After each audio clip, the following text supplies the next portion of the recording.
جی سامعین، آپ کا اپنا قاری حاضر ہے۔ ابن صفی کی عمران سیریز کی اگلی کتاب چٹانوں میں فائر کی نئی ایپیسوڈ کے ساتھ مجھے امید ہے کہ آپ یقیناً اردو ادب کی اس منفرد تخلیق سے لطف اندوز ہو رہے ہوں گے۔ اگر آپ نے اس سے پہلے والی ایپیسوڈز نہیں سنی تو ہمارے چینل کی پلے لسٹ میں جائیں اور پچھلی تمام ایپیسوڈز کو سنیں تاکہ آپ اس سے اور زیادہ لطف اندوز ہو سکیں۔ آئیے سنتے ہیں عمران سیریز کی نئی ایپیسوڈ۔ انسپکٹر خالد نے بہت عجلت میں فون کا ریسیور اٹھایا۔ میں خالد ہوں، اس نے ماؤتھ پیس میں کہا۔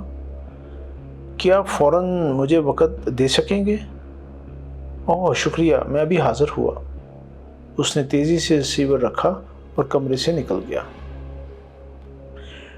ڈی ایس پی کے آفس کے اردلی نے اس کے لیے چیک اٹھائی اور وہ اندر چلا گیا۔ ڈی ایس پی نے سر کے اشارے سے بیٹھنے کو کہا اور پائپ کو دانتوں سے نکال کر آگے جھکایا۔ کرنل زرغام کا معاملہ بہت زیادہ الجھ گیا ہے، خالد بولا۔ کیوں؟ کوئی نئی بات؟ جی ہاں، اور بہت زیادہ اہم۔ میں نے کرنل کے نوکروں کو ٹٹولنے کی کوشش کی تھی، آخر ایک نے اگل ہی دیا۔ کرنل کہیں باہر نہیں گیا بلکہ یک بیک غائب ہو گیا ہے۔ خوب، ڈی ایس پی نے پائپ ایشٹرے میں الٹتے ہوئے کہا اور خالد کی آنکھوں میں دیکھنے لگا۔ وہ اپنے مہمانوں کے استقبال کے لیے تنہا اسٹیشن گیا تھا، پھر واپس نہیں آیا۔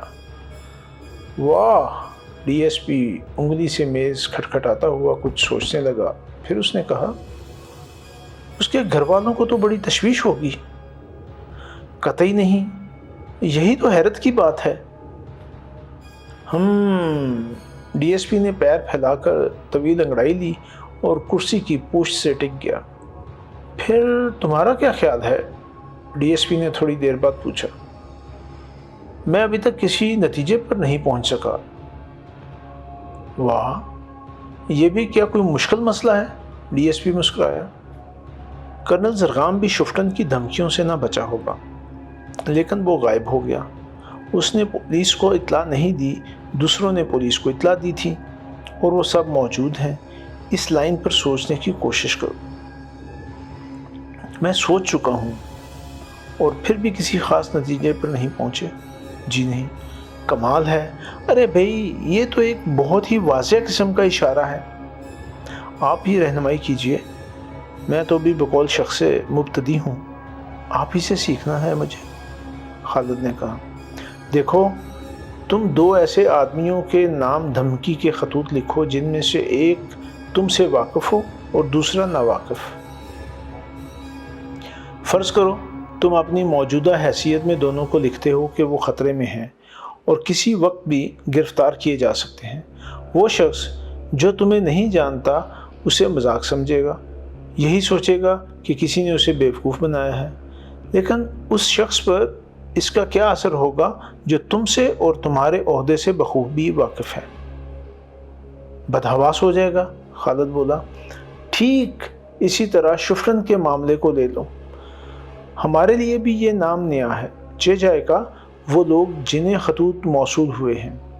کرنل ہمارے پاس شکایت لے کر نہیں آیا، اس کا یہ مطلب ہے کہ وہ شفٹن سے واقف ہے، اور اس طرح غائب ہو جانے کے یہ معنی ہوئے کہ شفٹن انتہائی خطرناک ہے، اتنا خطرناک کہ پولیس بھی اس کا کچھ نہیں کر سکتی۔ میں تو یہ سوچ رہا تھا کہ کہیں کرنل زرغام ہی شفٹن نہ ہو، خالد نے کہا۔ اگر وہ شفٹن ہی ہے تو اس کے احمق ہونے میں کوئی شبہ نہیں، ڈی ایس پی بولا۔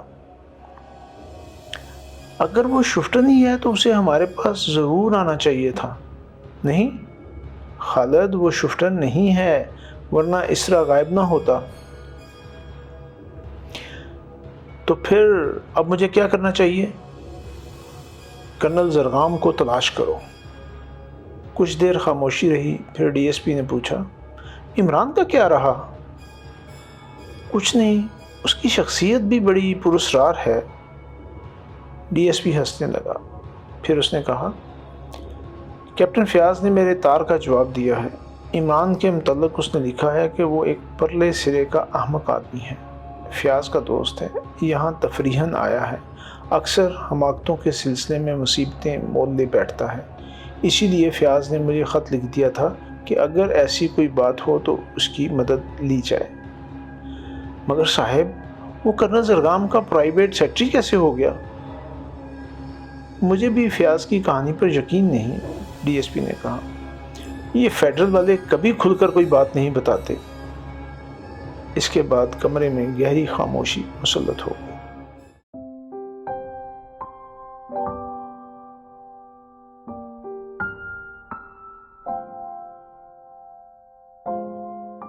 مہمانوں کی وجہ سے عارف اور انور کو ایک ہی کمرے میں رہنا پڑتا تھا۔ یہ کمرہ صوفیہ کے کمرے سے ملا ہوا تھا اور درمیان میں صرف ایک دروازہ حائل تھا۔ عمران نے عارف کے سامنے ایک تجویز پیش کی۔ اسے یقین تھا کہ عارف فوراً تیار ہو جائے گا۔ تجویز یہ تھی کہ عارف عمران کے کمرے میں چلا جائے اور عمران عارف کی جگہ انور کے ساتھ رہنا شروع کر دے۔ عارف اس تجویز پر کھل اٹھا کیونکہ عمران کا کمرہ مارتھا کے کمرے کے برابر تھا۔ انور کو اس تبدیلی پر بڑی حیرت ہوئی اور ساتھ ہی افسوس بھی۔ وہ سوچ رہا تھا کہ کاش عمران نے اپنی جگہ اسے بھیجا ہوتا۔ آخر آپ نے وہ کمرہ کیوں چھوڑ دیا؟ انور نے اس سے پوچھا۔ ارے بھائی، کیا بتاؤں، بڑے ڈراؤنے خواب آنے لگے تھے، عمران نے سنجیدگی سے کہا۔ ڈراؤنے خواب؟ انور نے حیرت کا اظہار کیا۔ ہاں، کیوں نہیں، مجھے انگریز لڑکیوں سے بڑا خوف معلوم ہوتا ہے۔ انور ہنسنے لگا، لیکن عمران کی سنجیدگی میں کوئی فرق نہیں آیا۔ تھوڑی دیر بعد انور نے کہا، لیکن آپ نے عارف کو وہاں بھیج کر اچھا نہیں کیا۔ اچھا تو تم چلے جاؤ۔ میرا یہ مطلب نہیں، انور ہکلایا۔ پھر کیا مطلب ہے؟ عارف کوئی کام سوچ سمجھ کر نہیں کرتا۔ ہیں؟ تو کیا میں نے اسے وہاں کوئی کام کرنے کے لیے بھیجا ہے؟ مطلب یہ نہیں، بات یہ ہے تو وہی بات بتاؤ نا، کہیں وہ کوئی حرکت نہ کر بیٹھے۔ کیسی حرکت؟ عمران کی آنکھیں اور زیادہ پھیل گئیں۔ اوہو، آپ سمجھے ہی نہیں یا پھر بن رہے ہیں؟ میرا مطلب ہے کہ کہیں وہ اس پر ڈورے نہ ڈالے۔ سمجھا، عمران نے سنجیدگی سے کہا۔ مگر ڈورے ڈالنے میں کیا نقصان ہے؟ فکر کی بات تو اس وقت تھی جب وہ رسیاں ڈالتا۔ ڈورے ڈالنا محاورہ ہے عمران صاحب، انور جلاہٹ میں اپنی ران پیٹ کر بولا۔ میں نہیں سمجھا، عمران نے احمقوں کی طرح کہا۔ میرا مطلب ہے کہ کہیں وہ اسے پھانس نہ لے۔ لا حول ولا قوت، تو پہلے کیوں نہیں بتایا تھا؟ عمران نے اٹھتے ہوئے کہا۔ کہاں چلے؟ ذرا مارتھا کو ہوشیار کر دوں۔ کمال کرتے ہیں آپ بھی، انور بھی کھڑا ہو گیا۔ عجیب بات ہے، پھر تم کیا چاہتے ہو؟ کچھ بھی نہیں، انور اپنی پیشانی پر ہاتھ مار کر بولا۔ یار تم اپنے دماغ کا علاج کراؤ، عمران بیٹھتا ہوا ناراضگی کے لہجے میں بولا۔ جب کچھ بھی نہیں تھا تو تم نے میرا اتنا وقت کیوں برباد کرایا؟ چلیے سو جائیے، انور پلنگ پر گرتا ہوا بولا۔ آپ سے خدا سمجھے۔ نہیں، بلکہ تم سے خدا سمجھے اور پھر مجھے اردو میں سمجھائے۔ تمہاری باتیں تو میرے پلے ہی نہیں پڑتی۔ انور نے چادر سر تک گھسیٹ لی۔ عمران بدستور کرسی پر پڑا رہا۔ انور نے سونے کی کوشش شروع کر دی تھی، لیکن ایسے میں نیند کہاں؟ اسے یہ سوچ سوچ کر کوفت ہو رہی تھی کہ عارف مارتھا کو لطیفے سنا سنا کر ہنسا رہا ہوگا۔ مارتھا خود بھی بڑی باتونی تھی اور بکواس کرنے والے اسے پسند تھے۔ انور میں سب سے بڑی کمزوری یہ تھی کہ وہ جس لڑکی کے متعلق زیادہ سوچتا تھا اس سے کھل کر بات نہیں کر سکتا تھا۔ آج کل مارتھا ہر وقت اس کے ذہن پر چھائی رہتی تھی، اس لیے وہ اس سے گفتگو کرتے وقت ہکلاتا ضرور تھا۔ اس نے عمران کی طرف کروٹ بدلتے وقت چادر چہرے سے ہٹا دی۔ آخر کرنل صاحب کہاں گئے؟ اس نے عمران سے پوچھا۔ آہا، بہت دیر میں چونکے، عمران نے مسکرا کر کہا۔ میرا خیال ہے کہ انہیں کوئی حادثہ پیش آ گیا۔ کیا؟ انور اچھل کر بیٹھ گیا۔ اوہو، فکر نہ کرو، حادثہ ایسا نہیں ہو سکتا کہ تمہیں پریشان ہونا پڑے۔ دیکھیے عمران صاحب، اب یہ معاملہ ناقابل برداشت ہوتا جا رہا ہے۔ میں کل صبح کسی بات کی پرواہ کیے بغیر کرنل صاحب کی گمشدگی کی رپورٹ درج کرا دوں گا۔ عمران کچھ نہ بولا، وہ کسی گہری سوچ میں تھا۔ انور بڑبڑاتا رہا۔ کرنل صاحب بوڑھے ہو گئے ہیں، مجھے تو اب ان کے صحیح دماغ ہونے میں بھی شبہ ہے۔ ہاں، اچھا تو وہ رپورٹ کیا ہوگی؟ اس نے پوچھا۔ یہی کہ کرنل صاحب کسی نامعلوم آدمی یا گروہ سے خائف تھے اور اچانک غائب ہو گئے۔ اور رپورٹ کرنے میں تاخیر کی وجہ کیا بتاؤ گے؟ یہ بھی بڑی بات نہیں، کہہ دوں گا کہ کرنل صاحب کے خوف سے رپورٹ میں تاخیر ہوئی، وہ پولیس کو رپورٹ دینے کے خلاف تھے۔ ٹھیک ہے، عمران نے کہا۔ تھوڑی دیر کچھ سوچتا رہا، پھر بولا، ضرور رپورٹ کر دو۔ انور متحیرانہ نظروں سے اسے دیکھنے لگا۔ لیکن عمران نے کہا، تم میرے متعلق ہرگز کچھ نہ کہو گے، سمجھے؟ میں صرف کرنل کا پرائیویٹ سیکرٹری ہوں۔ کیا آپ اس وقت سنجیدہ ہیں؟ میں غیر سنجیدہ کب رہتا ہوں؟ آخر اب آپ رپورٹ کے حق میں کیوں ہو گئے؟ ضرورت؟ حالات ہمیشہ بدلتے رہتے ہیں۔ میری سمجھ میں نہیں آتا کہ آپ کیا کرنا چاہتے ہیں۔ ہاں، عمران ٹھنڈی سانس لے کر بولا، میں ایک چھوٹا سا بنگلہ بنوانا چاہتا ہوں، ایک خوبصورت سی بیوی چاہتا ہوں اور 1.5 درجن بچے۔ انور پھر جھلا کر لیٹ گیا اور چادر کھینچ لی۔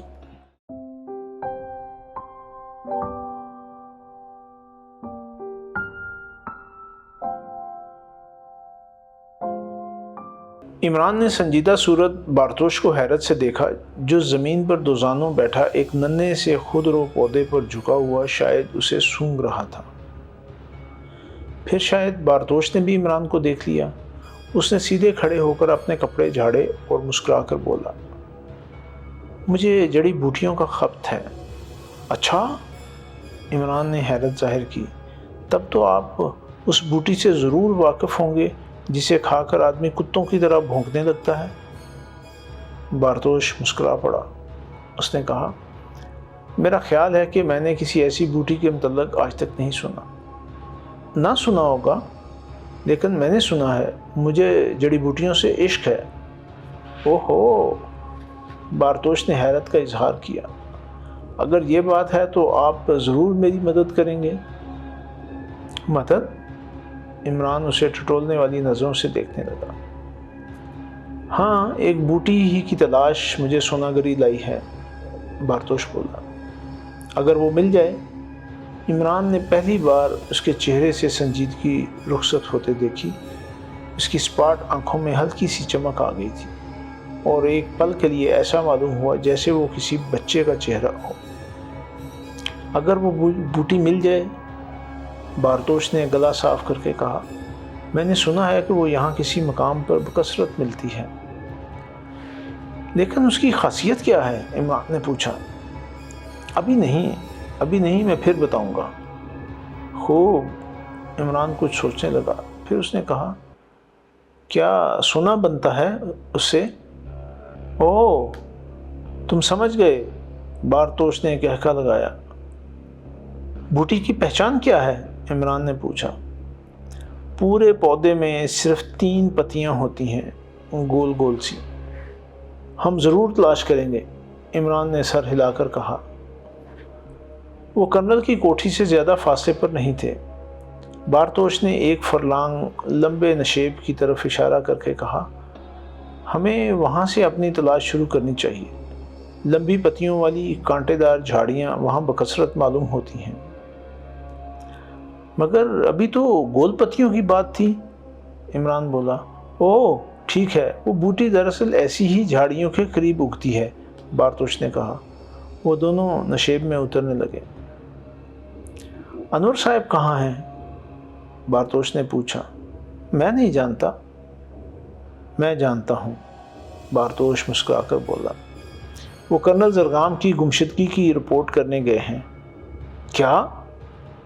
عمران چلتے چلتے رک گیا۔ ہاں، انہوں نے مجھ سے یہی کہا تھا۔ بیڑا غرق ہو گیا، عمران اپنی پیشانی پر ہاتھ مار کر بولا۔ آخر اس میں حرج ہی کیا ہے؟ میں نہیں سمجھ سکتا۔ آپ کبھی نہیں سمجھ سکتے مسٹر بارتوش، عمران زمین پر اکڑوں بیٹھتا ہوا بولا۔ پھر اس نے دونوں ہاتھوں سے اپنا سر پکڑ لیا، کسی ایسی بیوہ عورت کی طرح جس کی بیمہ کی پالیسی ضبط کر لی گئی ہو۔ آپ بہت پریشان نظر آ رہے ہیں، بارتوش بولا۔ رنگ میں بھنگ ہو گیا پیارے مسٹر بارتوش۔ کیا ہوا؟ کچھ نہیں، عمران گلوگیر آواز میں بولا۔ اب یہ شادی ہرگز نہ ہو سکے گی۔ کیسی شادی؟ کرنل زرگام کی شادی۔ صاف صاف بتائیے، بارتوش اسے گھورنے لگا۔ وہ اپنی لڑکی سے چھپا کر شادی کر رہے ہیں۔ اوہ، تب تو واقعی، بارتوش کچھ کہتے کہتے رک گیا۔ وہ چند لمحے سوچتا رہا، پھر ہنس کر بولا، میرا خیال ہے کہ کرنل کافی معمر ہوگا۔ بڑھاپے کی شادی بڑی بے لطف چیز ہے۔ مجھے دیکھیے، میں نے آج تک شادی ہی نہیں کی۔ یہ بہت اچھی بات ہے، عمران سر ہلا کر بولا۔ ہم شاید کسی بوٹی کی تلاش میں نیچے جا رہے تھے۔ او ہاں، بارتوش نے کہا، اور پھر وہ نشیب میں اترنے لگے۔ نیچے پہنچ کر انہوں نے بوٹی کی تلاش شروع کر دی۔ عمران بڑے انہماک کا اظہار کر رہا تھا۔ ایسا معلوم ہو رہا تھا جیسے خود ہی بارتوش کو اس کام کے لیے اپنے ساتھ لایا ہو۔ وہ کوٹھی سے کافی دور نکل آئے تھے، اور کچھ اس قسم کی چٹانیں درمیان میں حائل ہو گئی تھیں کہ کوٹھی بھی نظر نہیں آ رہی تھی۔ مسٹر بارتوش، عمران یک بیک بولا، ابھی تو ہمیں ایک بھی خرگوش نہیں دکھائی دیا۔ میرا خیال ہے کہ اس طرف خرگوش پالے ہی نہیں جاتے۔ خرگوش؟ بارتوش نے حیرت سے کہا۔ بیکار ہے، واپس چلیے، عمران بولا۔ مجھے پہلے ہی سوچنا چاہیے تھا کہ یہاں خرگوش بالکل نہیں ہیں۔ ہم بوٹی کی تلاش میں آئے تھے، بارتوش نے کہا۔ اوہ، لا حول ولا قوت! میں ابھی تک خرگوش تلاش کرتا رہا، عمران نے برا سا منہ بنایا، لیکن وہ حقیقتاً اپنے گرد و پیش سے بے خبر نہیں تھا۔ اس نے دائیں ہاتھ والی چٹان کے پیچھے سے 3 سر ابھرتے دیکھ لیے تھے۔ بارتوش کی نظر خضر و پودوں میں بھٹک رہی تھی۔ اچانک 5-6 آدمیوں نے چٹانوں کی اوٹ سے نکل کر انہیں اپنے نرغے میں لے لیا۔ انہوں نے اپنے چہرے نقابوں میں چھپا رکھے تھے، اور ان میں 2 ایسے بھی تھے جن کے ہاتھ میں ریوالور تھے۔ یہ کیا ہے؟ بارتوش نے بکھلا کر عمران سے پوچھا۔ پتہ نہیں، عمران نے لاپرواہی سے اپنے شانوں کو جھنبش دی۔ کیا چاہتے ہو تم لوگ؟ دفتن بارتوش چیخ کر ان لوگوں کی طرف جھپٹا، لیکن دوسرے ہی لمحے میں ایک آدمی نے اس کی پیشانی پر مکہ رسید کر دیا، اور بارتوش تیورا کر اس طرح گرا کہ پھر نہ اٹھ سکا۔ شاید وہ بے ہوش ہو گیا تھا۔ چلو باندھ لو اسے، ایک نے عمران کی طرف اشارہ کر کے اپنے ساتھیوں سے کہا۔ 1 منٹ، عمران نے ہاتھ اٹھا کر کہا۔ چند لمحے انہیں گھورتا رہا، پھر بولا، میں جھوٹ بول رہا تھا، یہاں خرگوش پائے جاتے ہیں۔ کیا بکواس ہے؟ جی ہاں، پکڑو اسے، اس نے پھر اپنے ساتھیوں کو للکارا۔ بس 1 منٹ، عمران نے لجاجت سے کہا، میں ذرا وقت دیکھ لوں، مجھے ڈائری لکھنی پڑتی ہے۔ اس نے اپنی کلائی پر بندھی ہوئی گھڑی کی طرف دیکھا، اور پھر مایوسانہ انداز میں سر ہلا کر بولا، مجھے افسوس ہے، گھڑی بند ہو گئی، اب آپ لوگ پھر کبھی ملیے گا۔ 3 آدمی اس پر ٹوٹ پڑے۔ عمران اچھل کر پیچھے ہٹ گیا۔ وہ تینوں اپنے ہی زور میں ایک دوسرے سے ٹکرا گئے۔ پھر ایک نے سنبھل کر عمران پر دوبارہ جست لگائی۔ ارے ارے، یہ کیا مذاق ہے؟ عمران نے کہتے ہوئے جھک کر اس کے سینے پر ٹکر ماری، اور وہ چاروں شانے چت گرا۔ خبردار، گولی مار دوں گا۔ عمران نے جیب سے فاؤنٹین پین نکال کر بقیہ 2 آدمیوں کو دھمکی دی جو اس کی طرف بڑھ رہے تھے۔ ان میں سے ایک کو ہنسی آ گئی۔ ہاتھ اٹھاؤ اپنے، ریوالور والا گرجا۔ عمران نے چپ چاپ اپنے دونوں ہاتھ اوپر اٹھا لیے۔ اس کی طرف بڑھتے ہوئے آدمیوں میں سے ایک نے اپنی جیب میں سے ریشم کی ڈور کا لچھا نکالا اور جیسے ہی اس نے عمران کے ہاتھ پکڑنے کی کوشش کی، عمران نے فاؤنٹین پین اس کے داہنے بازو پر رکھ دیا۔ وہ یک لخت چیخ کر نہ صرف پیچھے ہٹ گیا بلکہ اچھل کر ان دونوں کی طرف بھاگا جن کے پاس ریوالور تھے، اور پھر اس نے ایک کے ہاتھ سے ریوالور چھین کر بے تحاشا عمران پر فائر کر دیا۔ پھر انہوں نے عمران کی چیخ سنی اور وہ زمین پر گر کر نشیب میں لڑک رہا تھا۔ یہ کیا کیا تو نے؟ وہ آدمی چیخا جس کے ہاتھ سے ریوالور چھینا گیا تھا۔ پھر وہ فائر کرنے والے کو ایک طرف دھکیل کر تیزی سے آگے بڑھا۔ چٹان کے سرے پر آ کر اس نے نیچے دیکھا۔ اسے عمران کی ٹھانگیں دکھائی دیں۔ بقیہ جسم ایک بڑے سے پتھر کی اوٹ میں تھا۔ وہ تیزی سے نیچے اترنے لگا۔ پھر جیسے ہی وہ پتھر پر ہاتھ ٹیک کر عمران کی لاش پر جھکا، لاش نے دونوں ہاتھوں سے اس کی گردن پکڑ لی۔ حملہ آور نے بڑا زور مارا مگر اس کی گردن عمران کی گرفت سے نہ نکل سکی۔ اب عمران اٹھ کر بیٹھ گیا۔ اوپر دوسرے حملہ آور بھی چٹان کے سرے پر آ گئے تھے۔ خبردار، چھوڑ دو ورنہ گولی مار دوں گا، اوپر سے کسی نے چیخ کر کہا۔ عمران کے شکار پر قریب قریب غشی سی طاری ہو گئی تھی، لہٰذا اس نے یہی مناسب سمجھا کہ اب اسے اپنی ڈھال ہی بنا لے۔ مار دو گولی، عمران نے کہا، مگر شرط یہ ہے کہ گولی اس کا سینہ چھیدتی ہوئی میرے کلیجے کے پار ہو جائے، یا پھر اپنے دونوں ریوالور یہاں میرے پاس پھینک دو، ورنہ میں اسے جنت کی طرف روانہ کر دوں گا۔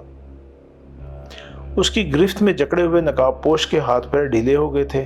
اوپر سے کسی نے کوئی جواب نہ دیا۔ عمران نے پھر ہانک لگائی، تو میں ختم کرتا ہوں قصہ۔ ٹھہرو، اوپر سے آواز آئی۔ کتنی دیر ٹھہروں؟ میں نے ایسا واہیات بزنس آج تک نہیں کیا۔ بھئی اس ہاتھ دے، اس ہاتھ لے، مار دو گولی، پرواہ نہ کرو، کسی دوسرے نے کہا۔ اچانک ایک فائر ہوا اور وہ سب بکھلا گئے کیونکہ سامنے والی چٹانوں سے کسی نے 2 فائر ان پر کیے۔ انہوں نے بھی ایک بڑے پتھر کی آڑ لے لی اور سامنے والی چٹانوں پر فائر کرنے لگے۔ عمران نے بے ہوش آدمی کو تو وہیں چھوڑا اور خود ایک دوسرے پتھر کی اوٹ میں ہو گیا جو دونوں طرف کے مورچوں کی زد سے باہر تھا۔ وہ سوچ رہا تھا کہ آخر دوسری طرف سے فائر کرنے والا کون ہو سکتا ہے؟ کیا کوٹھی تک اس ہنگامے کی خبر پہنچ گئی؟ پھر اسے بارتوش کا خیال آیا جسے وہ اوپر ہی چھوڑ آیا تھا۔ کافی دیر تک دونوں طرف سے گولیاں چلتی رہیں۔ عمران بدستور پتھر کی اوٹ میں چھپا رہا۔ اگر وہ ذرا بھی سر ابھارتا تو کسی طرف کی گولی اس کے سر کے پرخچے ضرور اڑا دیتی۔ اس کے ہاتھ میں اب بھی فاؤنٹین پین دبا ہوا تھا، لیکن اس میں نب کی بجائے ایک چھوٹا سا چاقو تھا۔ عمران نے جیب سے اس کا ڈھکن نکال کر اس پر فٹ کیا اور پھر اسے جیب میں ڈال دیا۔ اچانک فائر کی آوازیں بند ہو گئی۔ شاید 3-4 منٹ تک سناٹا رہا، پھر سامنے سے ایک فائر ہوا، لیکن نقاب پوشوں کی طرف سے اس کا جواب نہیں دیا گیا۔ تھوڑے تھوڑے وقفے سے 2-3 فائر اور ہوئے، مگر نقاب پوشوں کی طرف سے خاموشی ہی رہی۔ عمران رینگتا ہوا پتھر کی اوٹ سے نکلا اور پھر اس طرف بڑھا جہاں اس نے بے ہوش نقاب پوش کو چھوڑا تھا، مگر وہ وہاں نہیں تھا۔ اس نے اپنے پیچھے قدموں کی آواز سنی۔ وہ تیزی سے مڑا، لیکن دوسرے ہی لمحے میں اس کے ہونٹوں پر مسکراہٹ پھیل گئی کیونکہ آنے والا انسپکٹر خالد تھا۔ کہیں چوٹ تو نہیں آئی؟ خالد نے آتے ہی پوچھا۔ پھر وہ اوپر کی طرف دیکھنے لگا۔ آئی تو ہے، عمران نے بسور کر کہا۔ کہاں؟ جواب میں عمران نے سینے پر ہاتھ رکھتے ہوئے کہا، یہاں، کیونکہ مقابلہ چند پردہ نشین خواتین سے تھا۔ خالد ہنستا ہوا اوپر چڑھنے لگا۔ عمران اس کے پیچھے تھا۔ اوپر انہیں بے ہوش بارتوش کے علاوہ اور کوئی نہ دکھائی دیا۔ قریب ہی ریوالور کے بہت سے خالی کارتوس پڑے ہوئے تھے۔ خالد چٹانیں پھلانگتا ہوا کافی دور نکل گیا تھا۔ عمران بارتوش پر نظر جمائے کھڑا تھا۔ اتنی لمبی بے ہوشی پیارے بارتوش، عمران بڑبڑایا اور اس کے قریب ہی اس انداز میں بیٹھ گیا جیسے کوئی عورت اپنے شوہر کی لاش پر بین کرتے کرتے تھوڑی دیر کے لیے خاموش ہو گئی ہو۔ خالد ہانپتا ہوا واپس لوٹ آیا۔ بھاگ گئے، اس نے عمران کے قریب بیٹھتے ہوئے کہا، پھر تھوڑی دیر بعد بولا، اب آپ انکار نہیں کر سکتے۔ کس بات سے؟ عمران نے مغموم لہجے میں پوچھا۔ اسی سے کہ آپ ان سے واقف نہیں ہیں۔ اوہ، میں نے بتایا نا کہ چند خواتین۔ عمران صاحب، خالد احتجاجاً ہاتھ اٹھا کر بولا، آپ قانون سے ٹکرانے کی کوشش کر رہے ہیں۔ ہمیں مجبور نہ کیجیے کہ ہم آپ کے خلاف کوئی کارروائی کر بیٹھیں۔ یار، عقل پر ناخن مارو، یا جو کچھ بھی محاورہ ہے، عمران بیزاری سے بولا۔ اگر میں انہیں جانتا ہی ہوتا تو وہ پردہ نشین بن کر کیوں آتے؟ واہ، خوب اچھا پردہ ہے کہ چلمن سے لگے بیٹھے ہیں۔ خالد کسی سوچ میں پڑ گیا۔ تم یہاں تک پہنچے کس طرح؟ عمران نے پوچھا۔ آپ کی تلاش میں کوٹھی کی طرف گیا تھا، وہاں معلوم ہوا کہ آپ ادھر آئے ہیں۔ یہاں آیا تو یہ معاملہ درپیش تھا، مجبوراً مجھے بھی گولیاں چلانی پڑی۔ شکریہ، عمران نے سنجیدگی سے کہا، لیکن ایک بات سمجھ میں نہیں آئی۔ کیا؟ خالد اسے گھورنے لگا۔ کوٹھی یہاں سے بہت فاصلہ پر نہیں ہے کہ وہاں تک فائروں کی آوازیں نہ پہنچی ہوں گی؟ ضرور پہنچی ہوگی، لیکن پھر بھی کوئی ادھر نہ آیا۔ حیرت کی بات ہے یا نہیں؟ ہے تو، خالد بولا اور پھر استفہامیہ نظروں سے دیکھنے لگا۔ بارتوش نے 2-3 بار جنبش کی اور پھر ہڑبڑا کر اٹھ بیٹھا۔ چاروں طرف پھٹی پھٹی آنکھوں سے دیکھ کر اس نے آنکھیں بندنا شروع کر دی، پھر اچھل کر کھڑا ہو گیا۔ وہ لوگ، وہ عمران کی طرف دیکھ کر ہتلایا۔ وہ لوگ ساری بوٹیاں کھود کر لے گئے، عمران نے مغموم لہجے میں کہا، پھر اٹھتا ہوا بولا، اب ہمیں واپس چلنا چاہیے۔ وہ کوٹھی کی طرف چل پڑے۔ بارتوش سہارے کے لیے عمران کے کاندھے پر ہاتھ رکھے لنگڑاتا ہوا چل رہا تھا۔ انہیں کیا ہوا تھا؟ خالد نے پوچھا۔ انہیں بوٹی ہو گیا تھا، عمران بولا۔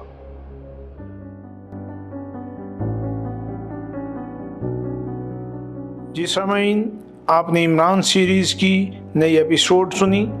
مجھے یقین ہے کہ آپ ضرور اس سے محظوظ ہوئے ہوں گے۔